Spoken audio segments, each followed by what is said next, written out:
So we just got a blog post for Modern Warfare 2, more specifically for the Warzone 2 launch update, and it says, welcome to DMZ. With this news, with this blog post, I'll leave it linked in the description, but with this, it shows that Modern Warfare 2 is a dead game. Not dead in terms of the players, the player count, or anything like that, and yes, I know the game has just released, but Modern Warfare 2 going forward is going to die. Players are going to drop out of this game like flies. Because with this update, it says we are thrilled to have released our first look at DMZ with streamers and creators at the Infinity Ward studio. Heading into Warzone 2 launch week, we wanted to dive a bit deeper into this exciting new experience. Then they have a list of different things. It says, here is what players can expect from DMZ. What it doesn't state in this 3-paragraph section is the fact that this mode is releasing bare bones. And we'll get into the reasoning as we progress through this blog post. There'll be random gameplay and stuff in the background.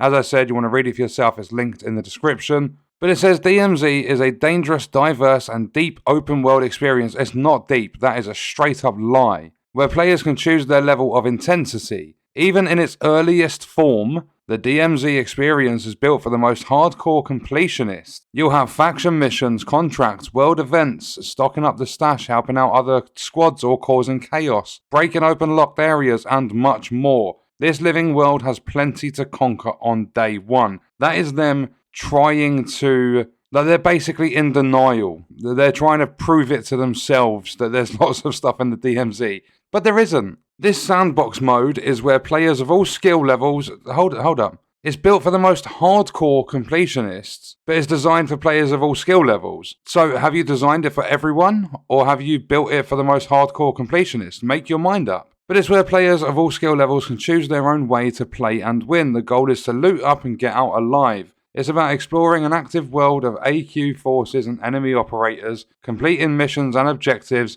and exfiltrating with loot, cash, valuables, and rewards to build out your inventory for the next infiltration, set your own stakes, and ultimately earn some high-tier items for use across the rest of Modern Warfare 2 and Warzone 2. While players can choose how and where they engage, all operators must exfil from the Al Mazrah exclusion zone to reap the rewards. Players will ultimately fight for mastery of the mode by discovering all the experiences and rewards it has to offer. While DMZ begins in Al Mazrah, no one quite knows where it may lead. Or they might do a little bit more to the game further down the line. Well, no shit, Sherlock. This, in my opinion, is going to turn out to be like the BF 2042 attempts. What was that called? Like Hazard Zone or something? You know, the one that was dead on arrival. But then we have a new subcategory, stash/inventory. DMZ involves keeping a stash or inventory of weapons and other valuable items from the exclusion zone. Players will start with a small inventory of free contraband weapons. Contraband guns are only usable in DMZ, and if you lose them on the battlefield, they are gone forever. Weapons acquired from other players or enemies on the field are considered contraband after extracting with them. So you go in, you kill someone, you take their gun, you extract, that's now a contraband weapon. Or that gun is now classed as contraband. Call of Duty is about customizing weapons. No shit, you got 40 optics for one gun in the gunsmith. So we still want you to bring those creations into DMZ, whether it's a personal modification or a weapon blueprint. At first, you'll have one insured weapon slot for any personal loadout weapon or weapon blueprint. Additional insured weapon slots can be earned by leveling up with factions. For those looking for an alternate path to unlocking weapons against traditional weapon XP through matches, should be excited to plan their infills. Acquiring a contraband weapon will unlock the base weapon in Gunsmith, which is usable in multiplayer and battle royale. If you lose an insured weapon, remember insurance takes time unless you are willing to pay the right price. Extracted cash and valuables speed up the cooldown on these slots. Your stash also contains certain items taken out of the exclusion zone, which can then be put into your loadout and backpack for the next infiltration and give you access to special locations. If your backpack fills up during a match, operators can visit one of 6 dead drop locations to stash items for extraction in a later match. But then we have the most important image to all of this, and I'll pop it up on screen now. Call of Duty Warzone 2 DMZ Beta. This mode is a fucking beta. They've had 3 years to work on this. There have been 3,000 developers working on this, and all they have managed to completely build is Warzone 2. Multiplayer launched with issues for based on copyright for some of the maps. There are no official gun names or anything. There is no combat record, there's no barracks, there's no challenges. The list fucking goes on. Warzone 2, however, is complete, and DMZ is a beta. They also released this game with, 3 different co-op maps? And they're buggy as shit from what I've heard as well. So after players getting hyped and expecting good to come from this extraction-based game mode and people saying this is going to kill Escape from Tarkov, yeah, okay then, it's a fucking beta. And the reason behind this, or what I believe, is something we'll cover more specifically in another video. But I believe it's because of Warzone 2. That's their focus because it's their big money maker. So really, what DMZ should stand for, instead of deployment zone, it's a beta, it's unfinished, they've had a long time to work on this stuff. So I think the DMZ actually stands for DLC to money making zone. Warzone being their money maker, this feels like DLC. They've literally just fucking chucked this in as a tiny little expansion sort of thing. They haven't changed anything at all really, besides adding in a couple of different game mechanics. And before this mode's even dropped for the public to play in the beta, there's already been big issues found with it from the streamers that got to go to this event. But carrying on with the blog post, they've got Infil, loadout and missions. DMZ is a trios based mode with the option to play as a solo or duo by disabling squad fill. We recommend you start with trios, as the Al Mazrah exclusion zone is a dangerous place. So it's there for the most hardcore completionists. You're able to play it at all skill levels, but you might want to jump into it with 3 players because it's a dangerous place. Make your fucking mind up. How many players is this mode set for? If it's that tough, don't give players the option to go in solo or duo. Make them matchmake and find a team. Or have options.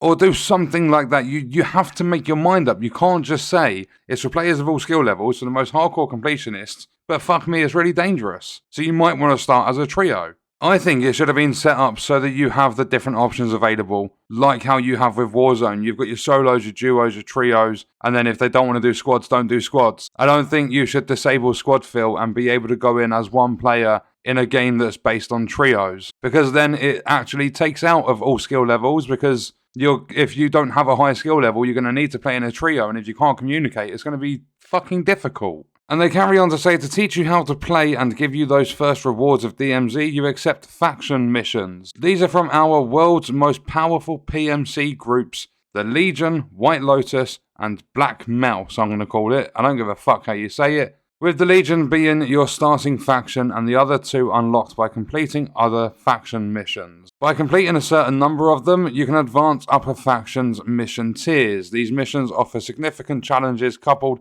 with significant unique rewards. Players will infiltrate the exclusion zone with their chosen loadout, insured or contraband, or they can bring nothing at all. Sometimes all it takes is a pair of fists and a dream. The exact point of infiltration is random every time, ensuring that no 2 DMZ matches will be the same. But there's only so much random they can do, so at one point you will have a second DMZ match, the same as one previous. To get more items, players will have to extract them out of the exclusion zone with their backpack. This will provide an experience for players to complete a supply run as an example, in which players can complete a run just to gear up for a future deployment. In addition to the backpack, players can exfil from the world with on-soldier items including backpacks, self-revives, armor plate carriers, and other things. This is critical for players looking to engage with high-tier enemies early in a match, their next infill. And then within the exclusion zone, other than completing the objectives laid out in faction missions, players are also free to explore the exclusion zone to collect more items for their inventory and take on optional assignments. These can be completing contracts, such as rescuing a hostage, taking down a high-value target, or taking part in a world event such as activating a SAM turret or a UAV tower. So it's just another thing that's been taken out of Warzone with the contract system. Like Warzone 2, players can expect logical looting. Items exist in Al Mazrah in places they may exist in the real world, such as medical supplies in a bathroom cabinet or hospital. A police station or military outpost may contain more tactical gear. Oh my god, because putting 2 and 2 together and coming up with 4 is so fucking difficult nowadays. If it was placed any other way, it'd be stupid. There are only a few limits to where you can explore in Al Mazrah. First, locked spaces, which are special areas within the exclusion zone, and strongholds guarded by AQ forces. So the strongholds are in Warzone 2, so just another copy-paste feature into the DMZ. I thought this was supposed to be its own separate mode. Players must obtain the keys to gain access to these high value places. I've also heard from a lot of people in the community, they've been watching Warzone and DMZ, and they've said it feels very, very similar. But also, Al Mazrah won't have a circle collapse, but players will need to monitor radiation as well as the occasional sandstorm. We don't yet know what's causing this deadly energy and what operators may get from finding its source. So they even mention this is just ripped from Warzone. DMZ, Deployment Zone, Extraction Game Mode. Why are you copy-pasting Battle Royale features into a fucking extraction mode? Just to put Al Mazrah won't have a circle collapse. Why mention anything like that at all? Have they really just added a cache system into Warzone and called it DMZ, like in a backpack feature or whatever? Is that what they've really done? Again, there is no definite objective or path to victory here in DMZ. You are responsible for mapping your own success in this mode, with plenty of rewards for your efforts. Double XP tokens, calling cards, weapon charms, and other cosmetics. And finally, the ultimate reward, the M13B Assault Rifle. This functional weapon is part of the Bruin Ops platform, along with the new BAS-P SMG, can be yours to use across all Modern Warfare 2 or Warzone 2 modes. So 2 seconds whilst I do this, I need to go back and have a look at Modern Warfare 2 Season 1. And then I need to find the image that shows everything that's coming with Season 1. There it is. And the M13B is supposed to just come out with, it just says weapons, operators and more. It's supposed to just release for Season 1, but they've locked it behind playing DMZ.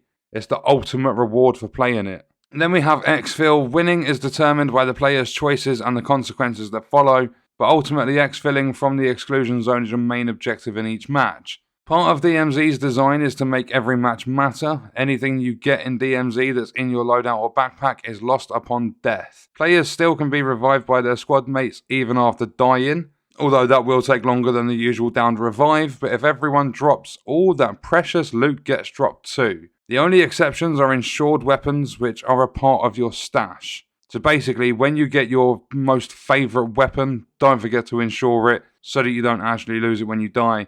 There's probably going to be a shitload of bugs, glitches and cheaters and stuff in this mode, like there will be in Warzone 2. But they carry on to say this is just the beginning. We've built a massive living world in Al Mazrah with challenging enemies, a deep mission system, side quests, secrets and more. As we look to the future, we hope to reward players for exfiltration in new ways as we work towards new uses for cash and items. So there's basically going to be nothing in there to use your money on or to use items on and shit like that. It's basically going to be empty. It's going to be dead on arrival, like Battlefield's lousy attempt at an extraction-based game mode. DMZ does not set out to replicate, and we can't wait to see how it plays in the wild. We hope players will share their adventures with us. Oh, I definitely will. As well as feedback about their experiences. You'll get that too, but you probably won't like it. See you in Al Mazrah beginning November 16th. So yeah, the M13B locked behind play-in DMZ. And the DMZ is also launching as a beta. This is not coming as a finished game mode. And sometimes a beta could be good because it's essentially finished and they just want to keep adding to it. So like how Fortnite was or is a beta and has been for years, or was for years or whatever. They just branded it as a beta because they just carried on adding to it, but it still was a full experience. I don't think that's the case with DMZ. I think it's going to launch bare bones and then a year later they'll actually do something to it. And maybe Sledgehammer will touch up on it when they release their £70 fucking expansion. But yeah, I think purely because of Warzone 2, and that's clearly where all the effort's gone, I think Modern Warfare 2 is a dead game in terms of the updates and the content and stuff that we get for everything outside of Warzone is going to be minimalistic because they don't give a shit. They're not making money from people playing multiplayer. The store just doesn't get accessed and used anywhere near as much. People ain't out there stealing their parents' credit cards to buy skins from multiplayer. I mean, look at it realistically. They're releasing football player skins for your operators. And yes, you can now see your skins because they're releasing a third-person playlist, which is very niche. Nowhere near as many people are going to play it. And it doesn't come out for around a month, or at least a month. But yeah, as I said, I'll cover Warzone 2 and exactly why I think that is just absolutely taking over from everything they are doing. I'll explain that in another video. But we are going to leave that one there. Check out this video if you want to see other Modern Warfare 2 content on the channel. I'll see you in the next video. I hope you guys enjoyed it. Thank you for watching.